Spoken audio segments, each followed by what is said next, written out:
Sino nga ba si Pastor Apollo Quiboloy? Si Apollo Carrion Quiboloy ipinanganak noong April 25, 1950 ay isang Pilipinong pastor at leader o founder ng Kingdom of Jesus Christ KOJC o KJC, isang simbahang restorationist na nakabase sa Pilipinas. Itinatag niya ang KOJC noong 1985, ipinahayag ang kanyang sarili bilang Appointed Son of God at ang Owner of the Universe. At ang Kingdom of Jesus Christ o KOJC ay mayroong 7 million members ayon kay Pastor Apollo Quiboloy. At alam mo ba na si Pastor Apollo Quiboloy ang kilala na pinakamayaman at pinakamaimpluwensya na religious leader sa buong Pilipinas? Dahil siya lang naman ay nagmamay-ari ng isang private jet. At iba pa ang mga property sa Amerika na nagkakahalaga ng daang-daan milyon piso. Alam mo ba na isa ring spiritual advisor si Pastor Quiboloy ng ilang mga nasa politika? Isa rito ay ang dating Pangulong Rodrigo Duterte. Pinahiram din ni Quiboloy ang kanyang private jet at helicopter para magamit sa kampanya ni Duterte sa pagkapangulo.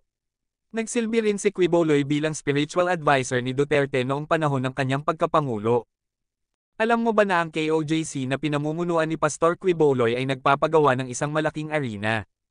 Ang KJC Kingdom ay isang multi-purpose indoor arena na kasalukuyang ginagawa sa Davao City, Philippines. May nakaplanong seating capacity na 75,000 at ang Kingdom ay 75% complete na at planong matapos ngayong 2024. Maglalaman ang complex ng condominium, hotel, museum, hangar, water park, commercial center, at administration complex. Ang Kingdom mismo ay magiging mas malaki kaysa sa 55,000 capacity Philippine Arena, kung saan ang Kingdom ay may kapasidad na 75,000 na ginagawa itong pinakamalaking indoor arena sa mundo.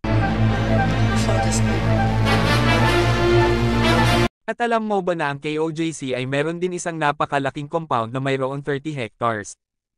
Makikita naman natin kung gaano ito kalawak, kaganda at kaliwala sa loob.